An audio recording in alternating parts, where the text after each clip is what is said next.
Okie dokie. This is my third of my potential well lectures on quantum mechanics. If you've survived the other two, and I suggest you do the infinite well first, then the finite well, and probably this one do this one last. Or actually, the finite well was pretty brutal too. Maybe you should do this one second. Anyways, definitely do the infinite potential well first. Okay, so we're going to do something called a harmonic oscillator potential today. The harmonic potential looks like this. Here's the x-axis, here's the y-axis, which will be the potential axis, potential energy axis. And this green thing is what's called the potential energy of a harmonic oscillator. And the potential energy, which we call V, I know we should call it PE, but us physicists get lazy and call it V. And we get even lazier sometimes and make it more confusing by calling it U. In quantum mechanics, I decided to call it V just to get a little bit closer to what people know as potential energy.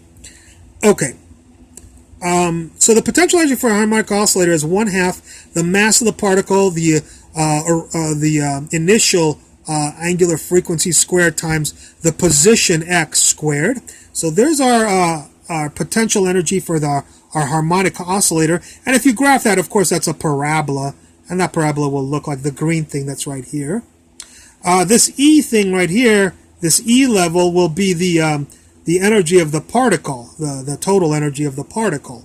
So I just drew that here. You could draw it here. You could draw it here. I just drew it here, so it's nice to see. You could see it very well.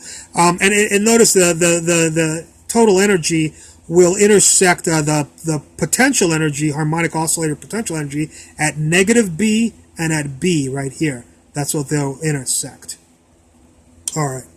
So let's take a look at this. Is Schrodinger's equation, of course. We're going to take a look at here. We're going to take a look inside here. And inside here, notice that the energy is bigger than the potential energy. So if the energy is bigger than the potential energy and this thing oscillates, we're going to need like sine and cosine functions, oscillating functions in here.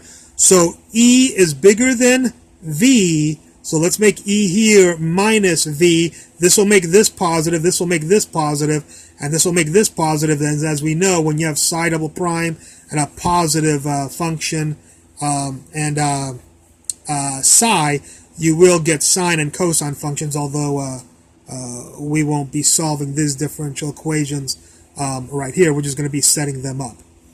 Okay, I'm going to call the 2m over h bar squared theta squared right there. I'm sorry I made a mess here, but all of this is theta squared. I'll just make it nice. All of this is theta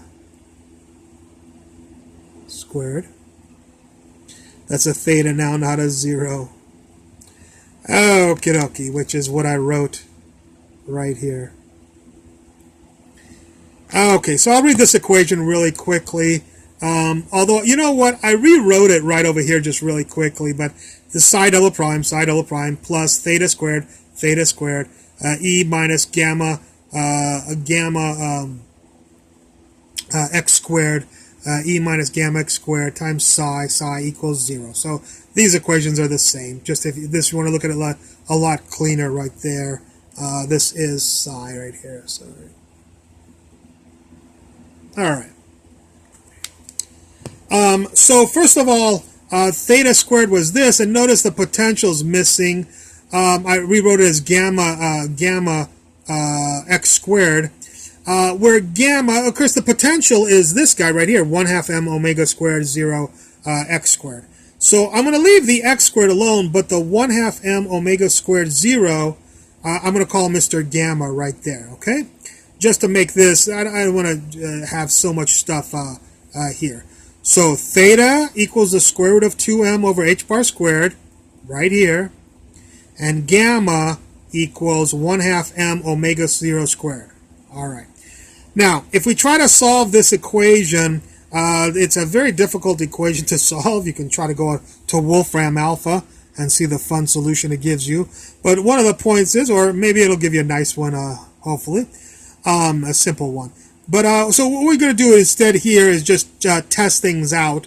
And I'm not going to do the first test, which is, why don't you try the wave function solution c equals e to the negative a x. And I promise when you take two derivatives of this with respect to x, plug it in here, and then take this and plug it into here, you will not get it to work out. So you can try it if you want to have a little bit of fun and build some derivative muscles. Otherwise, you can move on to my next choice, which is, let's try the same thing, but this time let's square the x right up there. And let's try this solution. So the derivative of this is equal to this, where I wrote e garbage as e to this stuff. I don't want to write that out. And the second derivative of this is equal to this, where e garbage, again, is this guy right here. So I just want to make sure you realize that this person is this person, which is this person. They're all the same people. I just got lazy there. So there's a second derivative. And we'll take this and plug it into here. Again, this equation is this equation, so I rewrote it. So we'll take this and plug it into here, or plug it into there, plus theta squared, this, and then take this guy and plug it into here. So this into here gave you this. There's the theta squared. There's this guy. This into here gives you this. There's the equals, and there's a 0. And again, I did the e to the garbage for the e to the garbage stuff. Okay, so we get this. Once we get this, we can see it what have the same powers as x squared, and that's 4a squared. And this guy right here, which is theta squared gamma right there. And x squared plus x squared has to equal 0x squared. So this plus this has to equal 0. And so from this, we can solve for a squared and put in what theta squared and gamma are into here. Solve for a squared, you get this. And take the square root of both sides, you'll get this, okay? So that's the analysis when we look at x squared people. Let's look at constant people. So here we looked at x squared people. Here we're going to look at constant people in this equation. So who's constant? Well, who's constant is the only people that are not x squared people. So it's got to be this guy, negative 2a, plus this guy, theta squared e. So this guy plus this guy has to equal 0 because there's no constants on this side, or the constant is 0. Solve for this becomes this. If you stick in theta squared, stick this into here, you'll get this. And solve for e here. And if you solve for e here, you'll get a h bar squared and m on the bottom. The 2's will cancel. So this becomes this with algebra. Now we'll take, remember before we solved for a here, we'll take this a, plug it into here, and then we'll get this right here, that e is equal to 1/2 h bar omega naught. Okay, so this is actually the ground level energy, the bottom energy of the lowest energy of the harmonic oscillator. What about other energies? In order to find other energies, we'll have to do this right here. It turns out it's a little bit laborious calculation, but you'll have to try a new function for, this was psi sub 0. We did what's called something called psi sub 0. You'll have to do psi sub 1, psi sub 2, psi sub 3. You can see how much work psi sub 0 was, and those are even more laborious, and you have to check other stuff out. Anyways, once you do that, you'll discover that a pattern in the energy levels, and that is that the energy level as a function of n is odd numbers over 2. So it's like 3 over 2, 5 over 2, 1 over 2 was this. So this is where n equals 0, 1, 2, dot, dot, dot. Okay? So I just wanted to give you that. I'm sorry I didn't bore you with a 7-hour lecture on trying out higher eigen wave function things. But you can look that up, or one day maybe I'll give the full lecture of that when people are screaming for it.